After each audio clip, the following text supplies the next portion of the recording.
Hello class, welcome to study official. आज हम solve करने वाले हैं क्लास 10th मैथमेटिक्स से आपका chapter number 3 linear equation in two variable. इसकी हमारी सीरीज चल रही है लेक्चर वाइज। आज हम अपना 10th लेक्चर कंप्लीट करने वाले हैं। आर एस अग्रवाल की 3B एक्सरसाइज में टोटल 50 क्वेश्चन है, पुरानी आर एस अग्रवाल में, और नई वाले में 51। हम टोटल क्वेश्चन आपको कराने वाले हैं और ये हमारा लास्ट लेक्चर है। अभी तक जिस बच्चे ने हमारे साथ लगातार प्रैक्टिस करी है उसकी इतनी ज़बरदस्त प्रैक्टिस हो गई होगी, उसका सारा कॉन्सेप्ट क्लियर हो गया होगा और डिफिकल्ट से डिफिकल्ट क्वेश्चन को भी वो बच्चा लगा पा रहा होगा। जिसने अभी तक ये सीरीज ज्वाइन नहीं करी है वो ज्वाइन कर लेगा, एक एक लेक्चर को देख लेगा। मैंने हर एक लेक्चर में सिर्फ 5 क्वेश्चन को कराया है और आपकी कैलकुलेशन इतनी स्ट्रांग हो जाएगी इन सबको देखने के बाद कि आप अपने बोर्ड में आने वाले किसी भी क्वेश्चन को बड़ी आसानी से सॉल्व कर पाएंगे, क्योंकि यहाँ से आपका 3 से 4 नंबर का एक लॉन्ग क्वेश्चन आता है बच्चों। चलिए स्टार्ट करते हैं अपने क्वेश्चन नंबर 46 में। देखते हैं हमारे पास यहाँ पर 2 इक्वेशंस दी गई हैं यहाँ पर। तो पहले इक्वेशन में ध्यान से देखिए, ये फ्रैक्शन के फॉर्म में है। तो सबसे पहले हमने आप लोगों को क्या सिखाया है कि जो फ्रैक्शन फॉर्म होगा उसको हम रिड्यूस करेंगे, यानी कि इसका एलसीएम लेके इसको हटा देंगे यहाँ से। तो जब इस वाले टर्म का हम एलसीएम लेंगे तो क्या ही आ जाएगा, देखिए इसके नीचे सबका एलसीएम ले लेंगे, ठीक है, एक ही बार में। तो जब आप इसका एलसीएम लेंगे तो नीचे ए है और बी है, तो एलसीएम आ जाएगा आपको क्या, ए बी।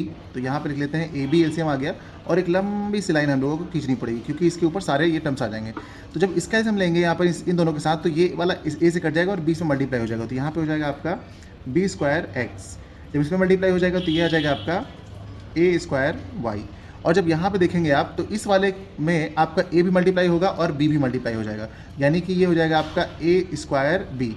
और जब इसमें देखेंगे तो ए बी इसमें भी मल्टीप्लाई हो जाएगा, तो ये हो जाएगा आपका ए बी स्क्वायर, ठीक है। और आगे आपका ये 0 है।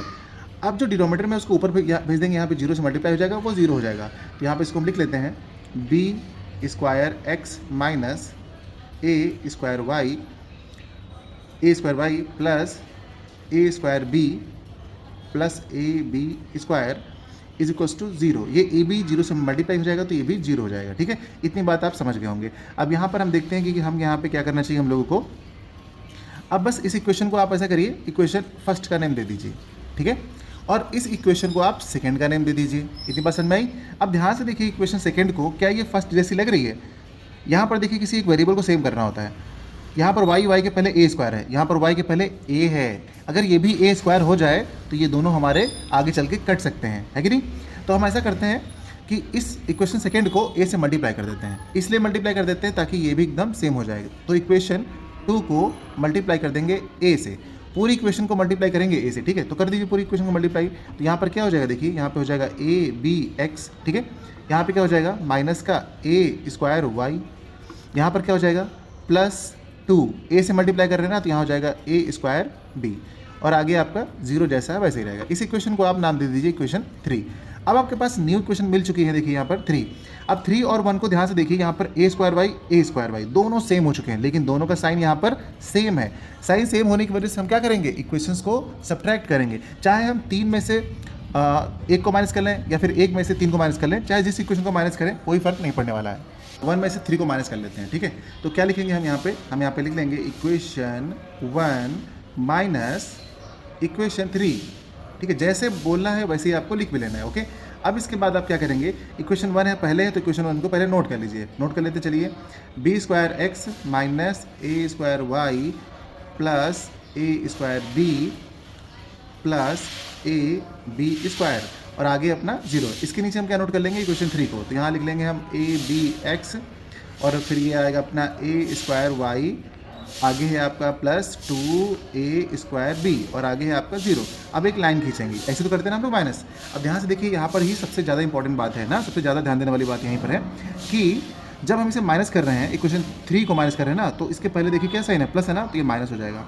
यहाँ प्लस है, सॉरी यहाँ माइनस है तो ये प्लस हो जाएगा। यहाँ प्लस है तो माइनस हो जाएगा, ठीक है। मतलब जो भी साइन होंगे वो अपोजिट रहेंगे क्योंकि हम माइनस कर रहे हैं, ठीक है। अब इसमें देखिए जो ऊपर वाला टर्म है ना, ये बी स्क्वायर एक्स, इसको पहले नोट कर लीजिएगा। तो ये हो जाएगा बी स्क्वायर एक्स, उसके नीचे वाला कर लीजिए विद साइन, जैसा साइन है इसका। तो ये माइनस का साइन है, तो आप देखिए माइनस ए बी एक्स, ठीक है। उसके बाद इसको जब देखेंगे तो ये वाला आपका कैंसिल हो जाएगा, क्योंकि ऊपर माइनस है नीचे प्लस वाला हो गया है ना। इसमें से आप सॉल्व करेंगे तो इसमें से आपको ज़्यादा सॉल्व नहीं करना है, अभी चुपचाप ऊपर वाला और नीचे वाला लिख लीजिए। वैसे ही यहाँ पर आप मत कट किया करिए। तो ऊपर है क्या, ए स्क्वायर, तो आप लिख लीजिए ए स्क्वायर बी, और आगे है आपका प्लस ए बी स्क्वायर, और ये है माइनस का 2 ए स्क्वायर बी, और आगे ये आ गया 0। तो ये हम लोगों ने यहाँ पे सॉल्व कर लिया, ठीक है। इतनी बात समझ में आई। अब यहाँ पर देखिए इसमें से क्या ही जो है वो सिंप्लीफाई हो रहा है। तो हम यहाँ पे क्या करेंगे, बी स्क्वायर एक्स तो ऐसे ही नोट कर लेंगे, और माइनस का जो ए बी एक्स है इसको भी अभी ऐसे रहने देंगे। इसमें देखिए, इसमें ए स्क्वायर बी और ये ए स्क्वायर बी, लेकिन ये 2a स्क्वायर बी है, इसमें से इसको माइनस करेंगे, सॉल्व करेंगे तो हमारा क्या बचेगा, यहाँ से देखिएगा। तो यहाँ पर हम पहले लिख लेते हैं इसको, इस वाले को ए बी स्क्वायर को, फिर इसमें से इसको माइनस करेंगे तो ये बचेगा माइनस का ए स्क्वायर बी, भाई 2a स्क्वायर बी है ना, तो इसमें से एक स्क्वायर बी जाएगा तो माइनस का ए स्क्वायर बी बचेगा, और ये आपका आगे जीरो है ना।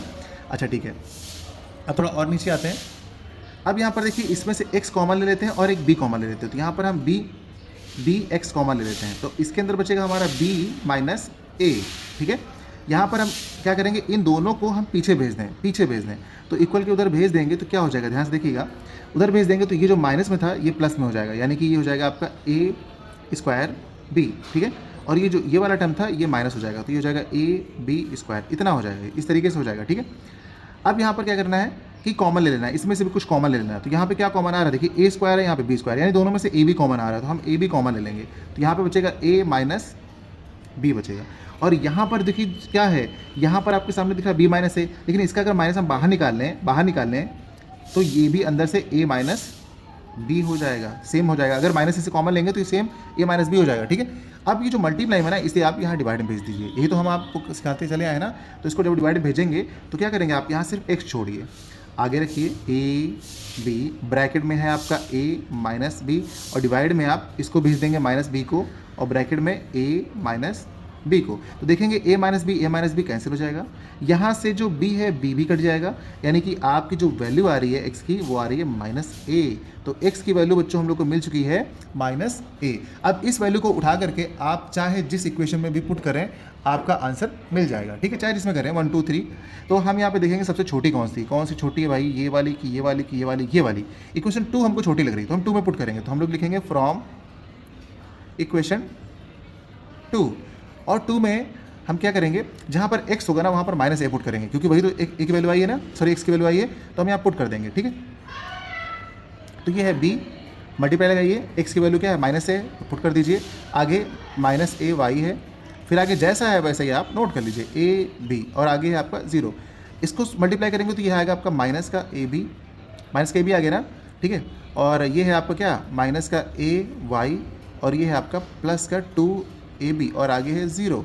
अब ध्यान से देखिए 2ab में से एक ab चला जाएगा आपका, तो सिर्फ क्या बचेगा, ab बचेगा, तो यहाँ लिख लीजिए आप ए वाई है, ये 2ab में से एक ab चला गया तो यहाँ पे बचेगा प्लस का ab, और ये अब ab को उस तरफ भेज देंगे तो क्या हो जाएगा, देखिए ए वाई यहीं रहेगा, इसको उधर भेजेंगे तो माइनस का ए बी हो जाएगा। मल्टीप्लाई में जो भी है साइन के साथ नीचे भेज दीजिए, तो यहाँ पर आप y इस टू लिखेंगे माइनस ए बी, तो इस तरफ रहा, और डिनोमिनेटर में क्या चला जाएगा, माइनस का a, माइनस माइनस खत्म हो जाएगा, ए बी कैंसिल हो जाएगा, बचा b, तो यानी कि y की आपकी वैल्यू आ गई है b। इस तरीके से हम लोगों ने इस क्वेश्चन को सॉल्व कर लिया, थोड़ा सा लेंदी था लेकिन समझ में आया होगा, है कि नहीं। एक एक स्टेप अगर आप करते रहेंगे तो कभी भी आपका क्वेश्चन गलत नहीं हो सकता है बच्चों। इसी तरीके से आपको एग्जाम में भी करना है, अपने आप पे कॉन्फिडेंस रखना है और क्वेश्चन को करते हुए चले आना है, तब आपके 3 से 4 नंबर पक्के हो जाएंगे। क्वेश्चन समझ में आया हो तो दोस्तों साथ शेयर कीजिएगा। मिलते हैं अगली क्लास में नए क्वेश्चन के साथ।